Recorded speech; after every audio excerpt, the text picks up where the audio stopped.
Hello and welcome to the Paranormal Story Time Podcast. Thank you for all your feedback on our first episode, it really means a lot. Today, we're visiting one of the most historic and haunted cities in the UK.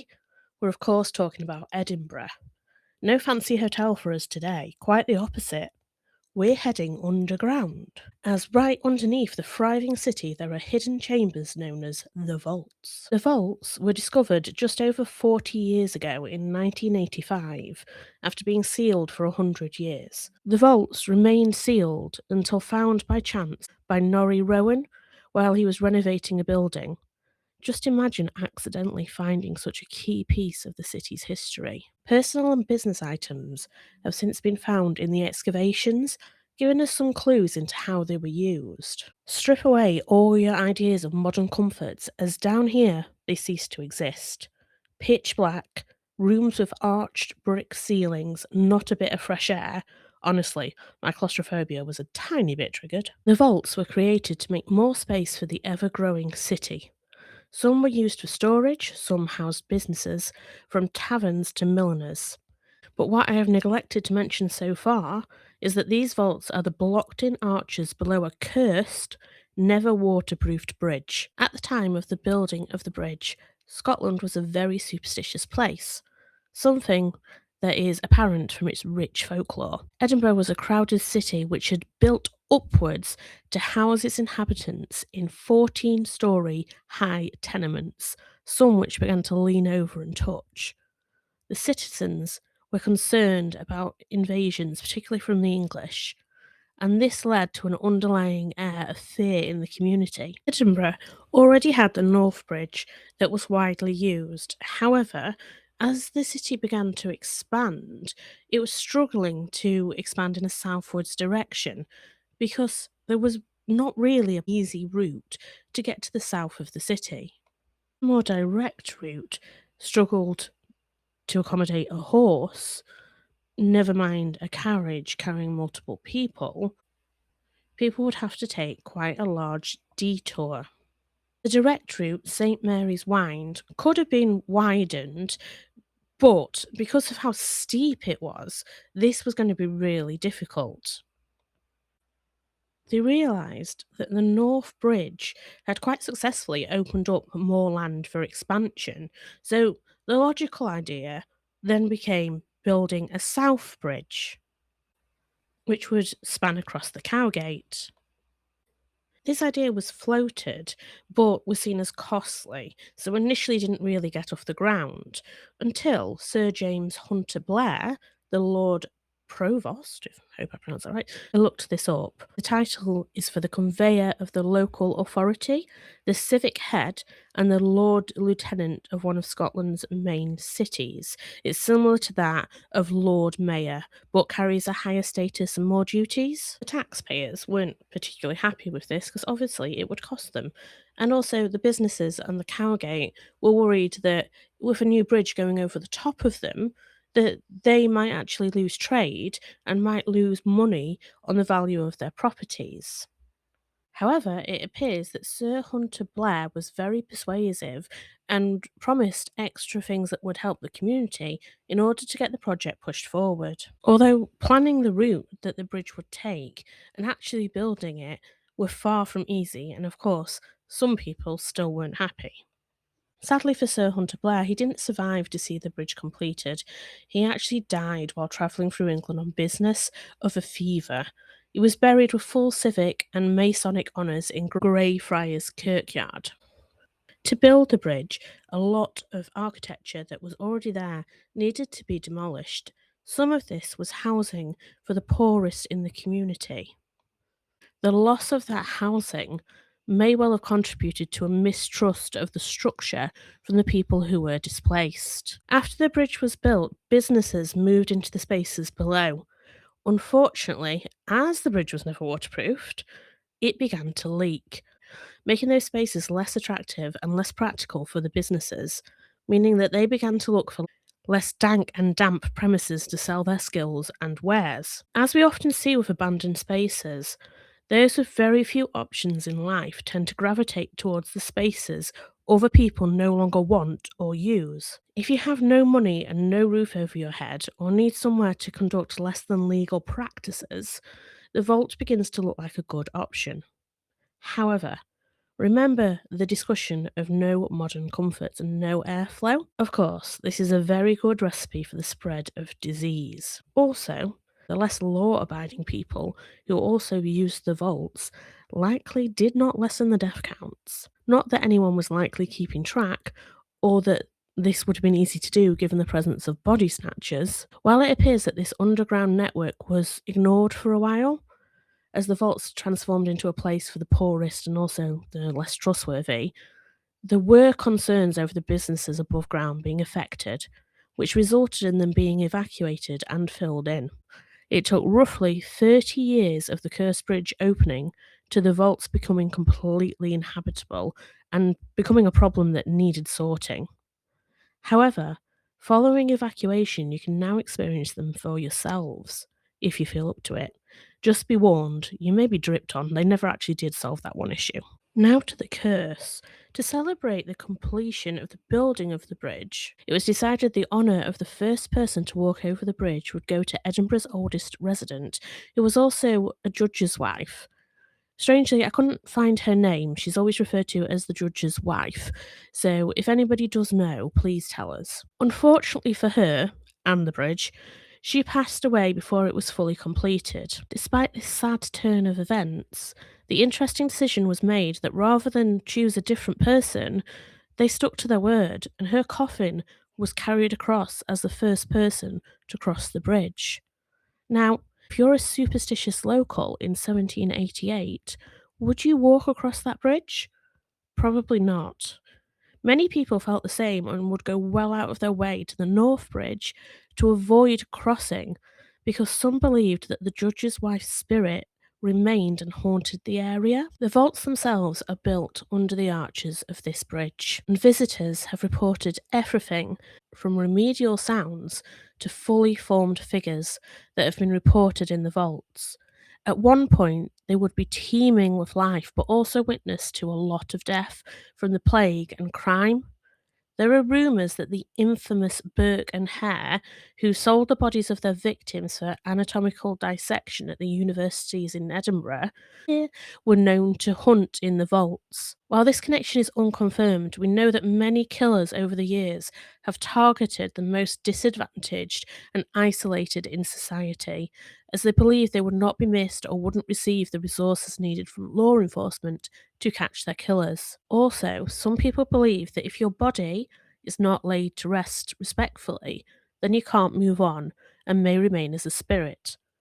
Being murdered and your corpse sold would firmly fall into this category, if you ask me. Evidence of life in the vaults was found when they were excavated, things such as snuff boxes, toys, things from the businesses. If you head over to TikTok, Instagram, or Facebook, you can see some of the pictures we've posted from one of the tours we took in the vaults. In them, you will see a selection of modern but well weathered toys because people have left them as homage to the children who made their homes here. One child may remain. His name's Jack. He's estimated to be around 6 or 7 with blonde curly hair and a blue suit.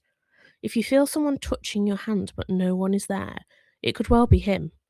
It's said he prefers women and children and has been known to pull on their clothes to get their attention. He's been described as curious and playful, but sadly it's been suggested he met his end at the hands of another person. But don't worry, he's not alone. There is a friendly, positive presence, believed to be a cobbler, who many have seen under the bridge. He's a stocky, short man with a long apron, and is known to smile at people when they walk past. It's thought he continues to work away at his job. He tends to be seen in the corners of chambers and gives people a peaceful feeling. Also reported as seen in the vaults is Mr. Boots. While he is normally seen in the back of the vaults, he's not shy to make himself known. He's been known to walk up to people. His footsteps are heard as booted and heavy, hence his name. I like to think he has a sense of humour, and is potentially learning from visitors, as he's famous for photobombing a pair of sisters in 2015. When Emma took a photo of her sister, Lauren, the figure appeared behind her. But according to some information, he is also known as the Watcher, and he's known to observe tour groups coming through the vaults.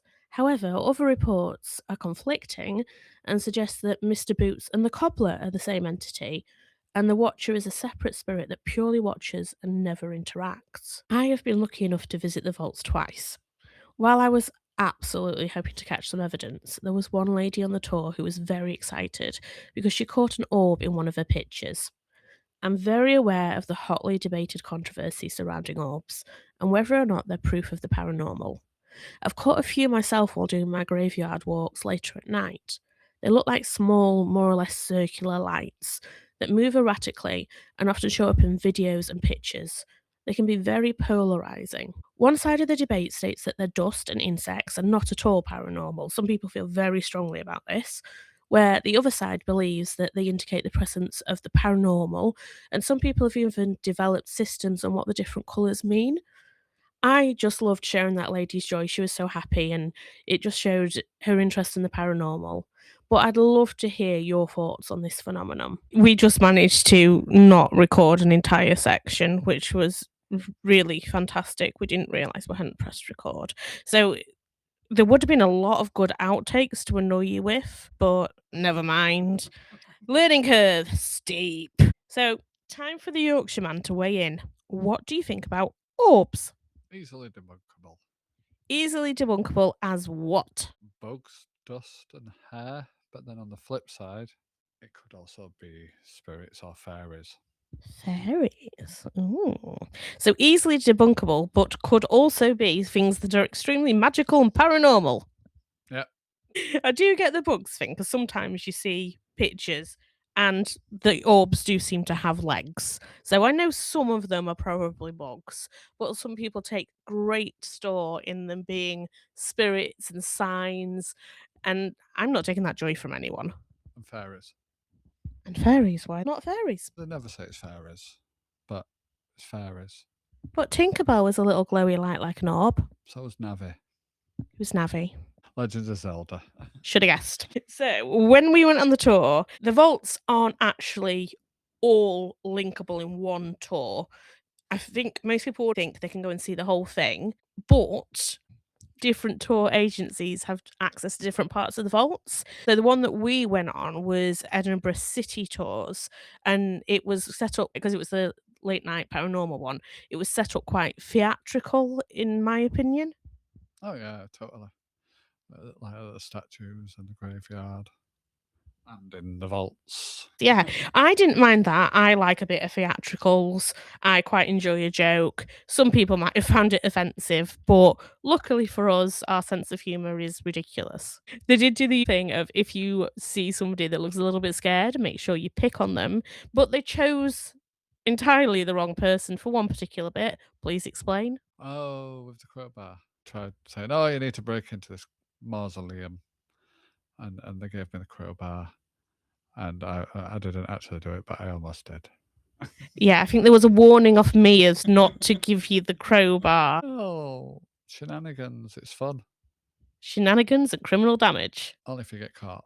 Please do not tell anybody we said that. I just wanted to add here that the Yorkshireman is actually a leave only footsteps sort of guy and would never actually damage anything. We are absolutely against any historical or any haunted buildings getting damaged. Leave them for everybody else to enjoy, please. We did that tour. It was really interesting. What did you think of the atmosphere? In the vaults. There were 3 rooms. Well, there were more like 2 rooms and a corridor as such, weren't there? And the first room was like a smoking, drawing, dining, chilling room sort of thing. All of the above? Yes, all of the above. That was like a relaxed feel I felt. I mean, it was a bit damp, but still felt relaxed. And in the corridor, with the Skelly Bob in the stocks, that one was still a bit relaxed. They were still having fun with us at that point. Oh yeah, what we're making that person wait and keep an eye out for something. Didn't it say if you see something they don't have time to run, but we do, or something like that? Something like that. I won't spoil their bit though. I can't remember what it was. That one was a bit relaxed, not quite as relaxed as the first room. No, It wasn't. And then the third room, that was the oppressive one with all the kids' toys. Yeah, I agree. Some of it, like especially with how light-hearted they were about the tour, was was fine. But as you spent longer in there listening to the ghost stories and the cold, because we went in winter like you do, started seeping in and there was toys that were very well weathered lying around, it definitely started to get a bit more spooky. I don't know if that was because of the atmosphere that they'd created or just genuinely how the vaults would feel. Yeah, well, it's like anything. Anytime you see like an abandoned toy or something, it's got that eerie feeling. Like when you see the abandoned gas mask in Chernobyl, it's the same sort of feeling there, isn't it? Oh, absolutely. I think my least favourite bit was when he was talking about the plague and the plague victims, and I got dripped on Oh yeah, I forgot about that. being ever so slightly germ-phobic. I just chuckled. To be fair, it was probably an awful idea being claustrophobic and germ-phobic, but I had a really good time. It was fun though. It was definitely a laugh. It was definitely fun. Yeah, I'll definitely go on one again. Oh yeah, I would. Well, I've been on twice, which is the next bit we're gonna have a look at. Because I went on. I'm not even gonna pretend I can pronounce this properly. On the old Reiki tours, and they have a stone circle in one of the vaults that is supposed to be very bad for your health if you step into it. So, knowing you, exactly how many seconds would it take you to step into that circle? Seconds? You think highly of me. Yeah, nanoseconds. Well, yeah, you just got to test these things out. Do you believe in curses? Yeah. Yet you'd still stand in a supposedly cursed stone circle. Yeah, it's a laugh, innit? You may be a dangerous person to be living with. Shenanigans. Shenanigans. Well, talking about shenanigans, I also saw that, again, pronunciation, apologise. Old Reiki Tours put something on TikTok about being able to stay in the vaults overnight. Not found a price for it yet. Might not be doable. But if that was an option, would you do it? Yeah, of course. Even with the drippy and the potential freezing cold? Yeah. Even with the lack of toilets? Yeah, because there's a corner. It must be nice being a man and having that option. Yeah. Every time we go to a festival, I wish I had that option. But never mind. We managed to not record this section and have now done it again. And we're tired. And we're going to go to bed. I will record your little outro for you tomorrow after we've had, hopefully, a nice long restful sleep in our lovely haunted home. Night night.